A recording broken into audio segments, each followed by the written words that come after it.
اور کتنے انڈسٹریلسٹ چھوٹی اسمال انڈسٹری والے میرے پاس آتے ہیں, وہ کہتے ہیں یار آئے دن ڈالر بڑھ جاتا ہے, آئے دن وہ ہو جاتا ہے, تو ایک دم میں اچھا اسٹاک کر لوں خام مال کا تو میں بڑا اسٹیبل ہو کر یہ نکال سکتا ذخیرہ ہوں, اندوزی اور کر- یا یہ مشین میں نہیں خرید پا رہا, بینک میں جاؤں تو تم لوگ کہتے ہو غلط ہے, تو میں اس طرح کر لوں تو میں یہ کر سکتا ہوں. جلتی پہ لکڑی رکھنا آسانی سے جل جاتا ہے نیا کام شروع کرنے کی بجائے.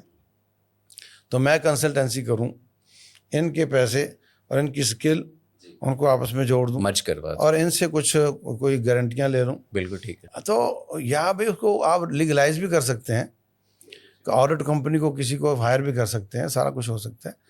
تو اس طریقے سے ہم چھوٹے چھوٹے یونٹ بناتے بناتے یعنی یہ لوگوں ہے کو کہ جاب ہماری دیتے. ترجیح میں شامل نہیں ہے اس طرح سے ریسکیو اچھا, کرنا. اس میں ایک سوال آتا ہے, اور تیرے جیسے مولوی دیکھے ہیں وہ مزار بس کینڈل بن گیا تھا, وہ کیوں بنا تھا؟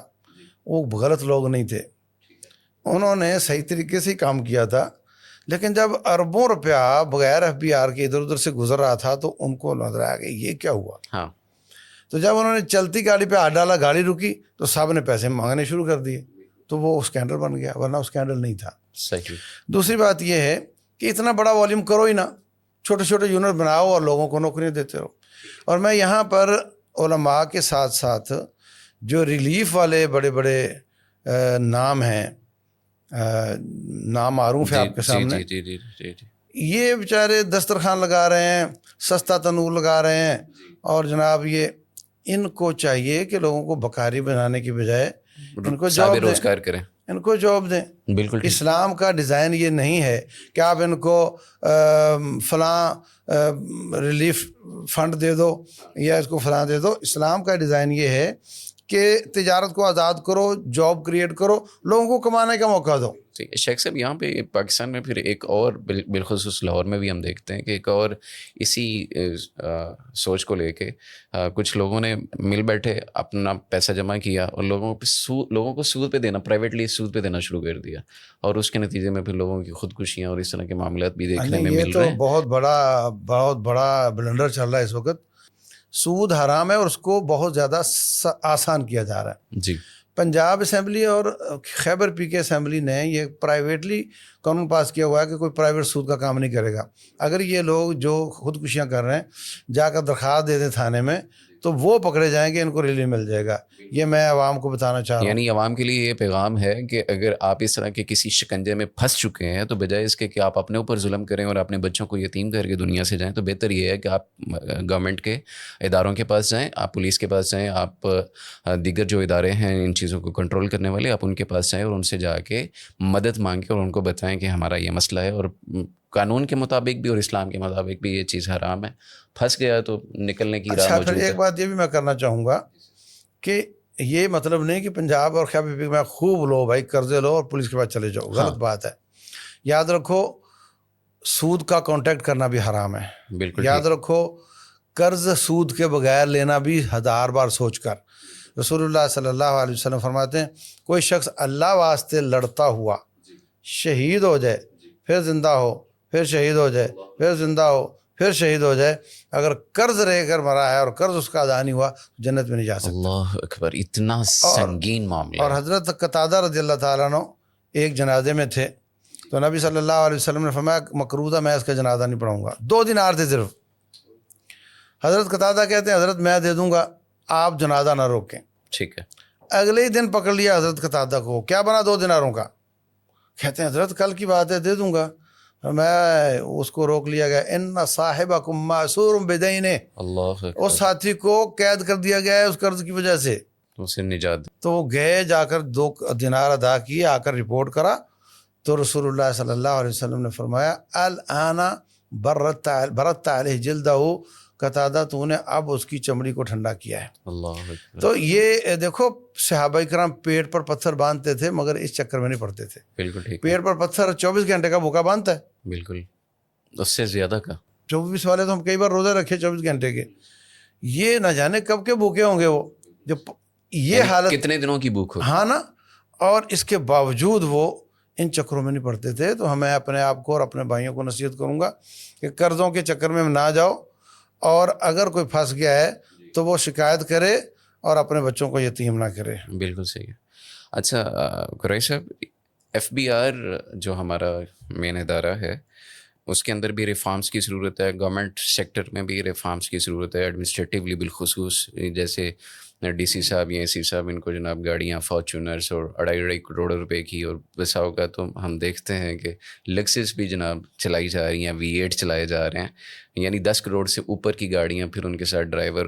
اگر میرا خیال یہ ہے کہ اصلاحات میں اگر یہ چیز بھی آ جائے کہ یہ بھی چھوٹی گاڑیوں پہ آ جائیں, اگر گاڑیاں چلانی ہی ہے, مووی کرنا ہے, اگر یہ چھوٹی گاڑیوں پہ آ جائیں, آلٹو وغیرہ پہ آ جائیں, کلٹس پہ آ جائیں, اتنی بڑی بڑی SUVs رکھنے کی یہ بھی ہونا چاہیے. سر اصل میں بڑا آپ کا اچھا سوال ہے. انٹرپٹ کر رہا ہوں کہ یہ جو بڑی SUVs ہیں یہ ساری پاکستان امپورٹ کرتا ہے, اور اس کے بدلے میں پاکستان کا جو بھی ہے وہ سارا باہر جاتا ہے ڈالر میں شفٹ ہو کے, اور پاکستان کو تو الٹیمیٹ نقصان ہے اس کا. سر یہی بات ہے نا کہ جو سیلری ہے, سیلری کی ڈیفینیشن کیا ہے؟ سیلری کی ڈیفینیشن یہ ہے کہ جو بندہ ہائر کیا ہے گورنمنٹ نے, وہ جو اپنی سروسز دے رہا ہے جی اس سروسز کے بدلے میں اس کی مد میں سیلری اور دوسرے اس کو مراد دی جا رہی ہیں. بالکل ٹھیک ہے. اب جو گاڑی دی جا رہی ہے, کیا گاڑی اس کو پرسنل یوز کے لیے دی جا رہی ہے کہ وہ باہر جا کے گھومے, اس کے بچے پھر شام کو گاڑیاں لے کے عیاشیاں کریں, یا وہ سرکاری پیٹرول پہ, یا گاڑی وہ اس لیے لی جا رہی ہے کہ جو اس کو آفیشیل کام دیا گیا ہے اس آفیشیل کام کو پرفارم کرے اور اس کے لیے صرف یوز کرے. بالکل ٹھیک ہے. تو گورنمنٹ کو دیکھیں, جو بڑی ڈیولپڈ کنٹریز ہیں نا, تو وہاں پر جو گاڑیاں دی جاتی ہیں وہ صرف آفیشیل کام اور اسائنمنٹ کرنے کے لیے دی جاتی ہیں. بالکل ٹھیک ہے. یہاں پر یہ کرنا پڑے گا. یہاں پر 2 ایکسٹریمز ہیں. ایک ایکسٹریم یہ ہے کہ اس طرح کی عیاشی, اس طرح کے مراد جو کہ یہ قوم برداشت نہیں کر سکتی. دوسرا, 460 ارب اس بجٹ میں رکھے گئے ہیں بے نظیر انکم سپورٹ پروگرام میں, کیونکہ شیخ صاحب نے ایک بات بڑی واضح طور پہ کہہ دی, تو میں ہاں مجھے بھی تھوڑی سی ہمت ہوئی کہ میں اس پہ بات کروں.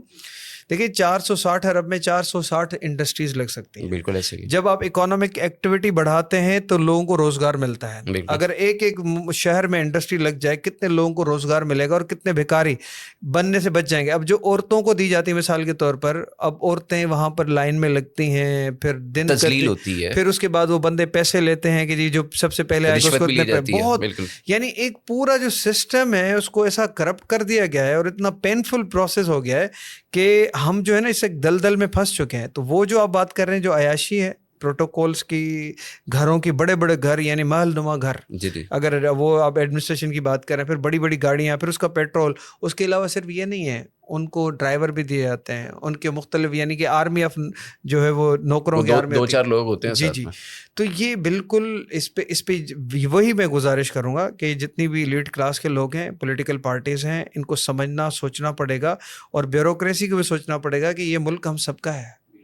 یہ صرف ایک استحصالیہ طبقے کا نہیں ہے, مال غنیمت نہیں ملا ہوا کہ جو مرضی لوٹ سوٹ کر کے. اور جب آپ کو ایران کی بات ذہن میں ہے کہ وہاں جب وہ بادشاہ چلا گیا تھا تو کیا ہوا تھا, یعنی لوگ اگر اس طرح بھوکے پریشان حال, بچے اپنے بیچنے پہ مجبور ہو جائیں گے, عزتیں بکیں گی سرے بازار, تو اس کے پھر ریپرکشنز پورے معاشرے پہ. بالکل ایسے ہی. اچھا شیخ صاحب, اکانومسٹ یہاں جو ہیں پاکستان کے, BBC بھی اٹھا لیں یا دیگر ہمارے اپنے پاکستان کے جو موقر ادارے ہیں, اگر وہ اٹھا کے ان کو پڑھنا شروع کریں تو اس میں وہ ایک بات بڑی کامن کہتے ہیں جی آبادی کا کنٹرول کرنا, اور اگر بچے سنبھال نہیں سکتے تو پیدا کیوں کرتے ہو, اگر پرورش نہیں کر سکتے تو اس طرح کے جملے وہ بولے جاتے ہیں. اور پاکستان کی اکانومی کو کنٹرول کرنے کے والے سے کہتے ہیں کہ جی پاپولیشن جو ہے وہ کنٹرول میں رہنی چاہیے, اور یہ خاندانی منصوبہ بندیاں اس طرح کی, اور بسا اوقات اللہ معاف کرے کفر والے جملے بھی بولے جاتے ہیں کہ معاذ اللہ, اللہ سنبھال نہیں سکتا تو اللہ نے ریسورس نہیں پیدا کیے, تو یہ ساری چیز. تو اس پہ کیا ہونا چاہیے, اس پہ ترجیح کیا ہونی چاہیے, اور اسلام کیا کہتا ہے؟ بہت گہرا سوال ہے. دیکھیں اللہ تبارک و تعالیٰ فرماتے ہیں وَإِن مِّن شَيْءٍ إِلَّا عِندَنَا خَزَائِنُهُ, ہمارے پاس ہر چیز کے خزانے بھرے پڑے ہیں. وَمَا نُنَزِّلُهُ إِلَّا بِقَدَرٍ مَّعْلُومٍ, ہم اپنی مخلوق کے اندازے کے مطابق ان کو پرووائڈ کرتے ہیں. اچھا یا اللہ جی آپ زیادہ کیوں نہیں دے دیتے, آپ ان کو تھوڑا تھوڑا کیوں دیتے ہیں, ان کے اندازے کے مطابق کیوں دیتے ہیں, آپ ایک دم دے دیں, آپ سارے خزانے کھول دیں. بالکل. اللہ فرماتے ہیں کہ اگر میں ایسا کر دوں تو پھر تم باغی ہو جاؤ. لبغوا فی الارض. لبغوا فی الارض. بالکل ٹھیک ہے. اچھا آپ اپنے بچوں پہ آ جاؤ, آپ کی کمائی 10 کروڑ بھی ہو تو کیا آپ 5 سال کے بیٹے کو موٹر سائیکل دو گے؟ یا اس کو کروڑ لاکھ روپے پکڑاؤ کہ جا بیٹے جو چاہے لے لے, خراب ہو جائے گا نا. تو ہمارا رب ابا سے زیادہ خیر خواہ ہے, وہ اس حساب سے مخلوق کو چلاتا ہے, اور یہ بھی اس کی خیر خواہی ہے. بے شک اس پر بھی ہم اللہ کی تعریف کرنی چاہیے. بے شک ایسے ہی ہے. اچھا, اگلی بات یہ ہے کہ اللہ کس اندازے سے دیتا ہے. جی مثال کے طور پہ ہم گئے سیلاب میں ریلیف دینے کے لیے, ایک چھت پہ 20 لوگ تھے, 2 دن سے بھوکے تھے, ہم نے تو ان کو دے دیے 40 روٹیاں دے دی, 20 کو 40 روٹیاں, انصاف کیا نا. ہم وہاں سے آ گئے تو ان میں جو طاقتور تھے انہوں نے دوسروں سے چھین لی. ٹھیک ہے. تو اب جو طاقتور تھا اس نے 3 کھا لیں, 4 کھا لیں, اور جو دوسرا تھا وہ بھوکا مر گیا, پہلے سے 3 دن سے بھوکا تھا وہ مر گیا. تو اللہ کی مخلوق اللہ کے سامنے ایسے ہی ہے, یہ کائنات ہے اس پلیٹ کے حساب سے بھی چھوٹی ہے رب کے سامنے. تو وہ جب سب کے لیے نازل کرتا ہے, رزق نازل کرتا ہے, تو وہاں پہ اب ناانصافی ہوتی ہے سودی معیشت کے ساتھ. ٹھیک ہے. سودی معیشت سمجھو بدمعاش لوگ ہیں جو کیپٹلزم ہے. وہ لے جاتے ہیں زیادہ تو دوسروں کو نہیں ملتا. صومالیہ میں یا برما میں اگر کوئی بھوک سے مرتا ہے نا تو اس کی وجہ کیپٹلزم ہے, اس کی وجہ سے سودی معیشت ہے. اچھا, اب یہ بدمعاش اپنی بدمعاشی ختم نہیں کرنا چاہتے اور رب کی مخلوق کو مارنا چاہتے ہیں. حقیقت یہ ہے کہ سب کا ایجنڈا غریب مکاؤ ایجنڈا ہے. بالکل ٹھیک ہے. مطلب آپ جو بات غریب دشمنی ہے, یہ جو کہہ رہے تھے نا بھائی کہ جناب ان کو سوچنا چاہیے, ایلیٹ کو سوچنا چاہیے, یہ غریب مکاؤ ایجنڈا ہے. بالکل ٹھیک ہے. کہ اس کو اتنا پیس دو کہ یہ ختم ہی ہو جائے, اٹھ ہی نہ ماری سکے, یہ ہماری نوکری کرے. یہ فرعونیت ہے کہ ہمارے غلام بن کے رہیں اور ہمارے سامنے کو کھڑا نہ ہو. یعنی وہ جیسے ہندو ہیں شودر ہے اور اس طرح کی. بالکل یہ وہ والی غلامی ہے, ورنہ اللہ تعالیٰ سب کے لیے رزق نازل کرتا ہے. نحن نرزقکم وإیاہم, ہمیں تمہیں رزق بھی دیتے ہیں ان کو بھی دیتے ہیں. جو بچہ پیدا ہوتا ہے اپنی فائل کھلوا لیتا ہے اور اللہ تعالیٰ اس کو رزق دے رہا ہوتا ہے.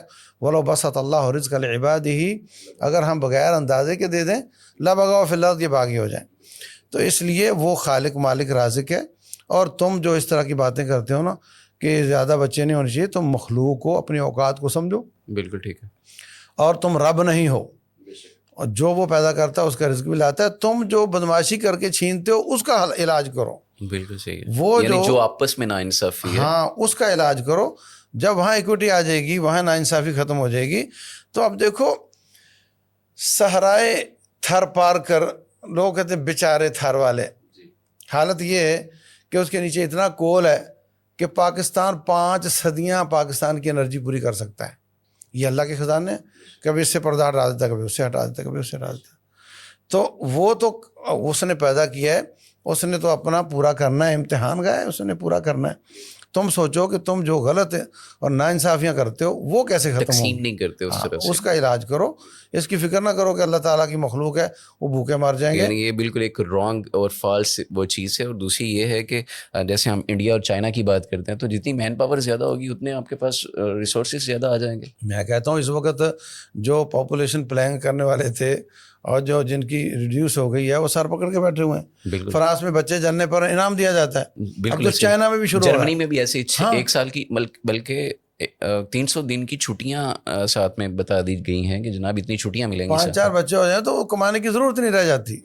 تو وہ اس بڑھاپے میں سہارا لگ گیا, وہ پتھر کو چاٹ کے واپس آ رہے ہیں اور ہمیں اس طرف جانے کا کہا جا رہا ہے. یہ فرعونیت ہے بچوں کو قتل کرنا, اور یہ کیا جا رہا ہے میڈیا کے ذریعے, کالجز کے ذریعے. جتنی بے روی, بے حیائی, بدکاری اور یہ اغلام بازی جو کچھ بھی ہو رہا ہے یہ صرف پاپولیشن کم کرنے کے لیے ہو رہا ہے, اور یہ فرعونیت ہے. بالکل صحیح. یوں قتل سے بچوں کے وہ بدنام نہ ہوتا. جی افسوس کہ فرعون کو کالج کی نہ سوجی, ان فرعونوں کو کالج کی سوجی, اور یہ ان کو ایجوکیٹ کر کے ان کی اولادوں کو تباہ برباد کر رہے ہیں. کاش ان ظالموں کے ابا اس طرح سوچ لیتے اور یہ گندی نسلیں ہمارے سامنے نہ آئیں. بالکل صحیح ہے. اللہ تعالیٰ ایسے لوگوں کو ہدایت دے, اور اگر نصیب میں نہیں ہے تو اللہ تعالیٰ انہیں اٹھا لے اور ہمیں نجات دے دے اس غلامی سے. اچھا, پاکستان کی جو مالی مشکلات ہیں ان کی ریڈکشن کے لیے, ان کی سلوشن کے لیے کیا اقدامات ہونے چاہیے؟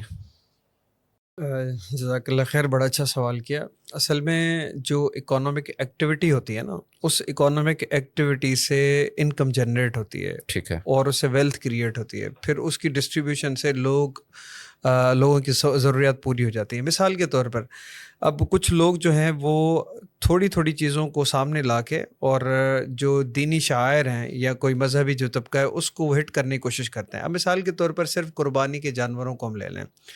اب وہ قربانی کے جانور پورے شہروں میں 1-1.5 مہینہ پہلے آنا شروع ہو جاتے ہیں. بقرعید موبلٹی سے شروع ہو جاتی ہے. اس موبلٹی کی وجہ سے کتنے یعنی کہ لوگ جو ہے وہ کمانا شروع کرتے ہیں. اب ٹرانسپورٹیشن چل جاتی ہے، اس کے بعد ایگریکلچر چارے والے چل جاتے ہیں، کسائی کو ملتا ہے، پھر شہروں میں پتہ نہیں چمڑا والا بات چمڑے میں والا. بالکل تو یعنی ایک پوری ایکٹیویٹی، اب اس میں کوئی سود شامل نہیں ہے، بالکل صحیح. اور یہ کیش پہ کاروبار ہوتا ہے. اسی طرح آپ دیکھیں جو سبزی منڈیاں ہیں یا فروٹ منڈی ہے، تو ہمیں یہ دیکھنا ہوگا سب سے پہلے کہ جیسے چائنا نے 22 سال تک اس طرح اپنی پوری یعنی ملک میں کوئی چیز باہر سے امپورٹ نہیں کی تھی، اور سارے لوگوں نے اتنی محنت کی کہ چائنا سپر پاور بننے کے لیے، یعنی اس کی کیا اکانومی ہے ابھی اس دوڑ میں آ گیا. ایگزیکٹلی. تو ہمیں سب سے پہلی بات یہ ہے کہ اپنے مسائل کو حل کرنے کے لیے اس کی نشاندہی کرنی پڑے گی کہ کہاں کہاں مسئلے ہیں. اس کے حل کے لیے پھر پراپرلی ایک بڑی محنت کے ساتھ کوشش کرنی پڑی. پرسنالٹیز. اور دیکھیں ہمارے یہاں کیا ہے کہ دیکھیں اب جیسے یہ بھکاری بنانے والا پروسیس ہے. دوسرا دیکھیں جس کے پاس زیادہ پیسہ ہے وہ اس میں ڈالتا ہے یہ جو پراپرٹی کا کاروبار ہے، یہ بلیک منی اس میں ساری آ رہی ہے. ابھی اگر اکانومک ایکٹیویٹی ہو، انڈسٹری لگے اور بہت سارے کاروبار تجارتیں شروع ہو جائیں، تو بہت سارے لوگ یعنی کہ وہ اپنے پیروں پر کھڑے ہونے کے قابل ہو جائیں گے. تو ہمیں ویلتھ کریشن کرنے کے لیے وہ مواقع پیدا کرنے پڑیں گے، اور قرضوں سے نجات حاصل کرنے کے لیے اپنے للے تللے ریڈیوس کرنا پڑیں گے اور انڈسٹری لگانی پڑے گی تاکہ لوگوں کو روزگار زیادہ سے زیادہ مل سکے. اچھا شیخ صاحب، ہمارے یہاں پہ ایک تو جو ایک چیز محسوس کی جاتی ہے کہ پیسہ، مال و دولت، شہرت ہونے کے باوجود جو ہماری رولنگ کلاس ہے یا ایلیٹ کلاس ہے، وہ شکوہ یہ کرتی ہے کہ جناب مر گئے، رڑ گئے، ہے کچھ نہیں. یا ہمارے عام سوسائٹی کے بزنس مین بھی یہی باتیں کرتے ہیں، حالانکہ کئی فاقہ زدہ محلوں میں لوگ پڑے ہیں. لیکن اس کے پیچھے وجہ کیا ہے؟ یہ کیا ہم توکل میں پیچھے رہ گئے، یا کیا کیا وجوہات ہیں، یا اپنے سے اوپر والے کو دیکھنا شروع کر دیا ہے؟ ہاں، یہ وجوہات تو بہت زیادہ ہیں. اس بارے میں 3 حدیثیں پیش کروں گا. ایک تو ہے کہ رسول اللہ صلی اللہ علیہ وسلم فرماتے ہیں انظروا الی من هو اسفل منکم ولا تنظروا الی من هو فوقکم. نیچے معیشت کے حساب سے نیچے والے کو دیکھو، اوپر والے کو مت دیکھو. غریب آدمی بمشکل گزارا کر رہا ہے مگر اوپر نہیں دیکھتا تو وہ خوش رہتا ہے. اچھا، میں ایک بات لمبی نہ ہو جائے تو ایک چھوٹا سا واقعہ. جی جی. کراچی میں ایک بہت بڑے بینک کا چیئرمین، اس کا بیٹا 5-6 سال کا، اسکول میں پڑھتا ہے. اسکول وہ ریفلیکشن، اس وقت اس کی فیس 24,000 تھی، آج کل پتہ نہیں کتنی. ٹھیک ہے. اچھا اسکول، اچھا بنگلو، اچھی گاڑی، مگر وہ ڈل چوپ چاپ رہتا ہے. تو اس کا باپ ان کو لے کر نا، ہمارے بہت ہی پیارے ساتھی اور بزرگ ہیں خالد جامعی صاحب کراچی یونیورسٹی میں، ان کے پاس لے آیا. کہنے لگا جناب دیکھیں اس کو کیا مسئلہ ہے. اچھا خیر، وہ بات کی تو بچے نے بڑی مشکل کے بعد یہ بتایا کہ ہمارے گھر میں سوئمنگ پول نہیں ہے. اچھا ٹھیک ہے. اچھا، وہ کہنے لگے اس کا نصاب لے کر آؤ. تو وہی تھا وہ جیسے ماڈرن ایجوکیشن انگریزوں کے اس کے وہ تھا. تو اس میں اس نے دیکھا کہانیاں کیا تھیں کہ جناب ایک فیملی ہوتی ہے، ان کا ایسا لیونگ سٹائل ہوتا ہے، اس میں سوئمنگ پول ہوتا ہے، اور ان کا ایک کتا ہوتا ہے، ان کا اس کے ساتھ ہی سو رہا ہوتا ہے. وہ جب جاتے ہیں تو جہازوں پہ جاتے ہیں، ٹھہرتے ہیں تو 5 اسٹار ہوٹلوں میں ٹھہرتے ہیں. بالکل صحیح.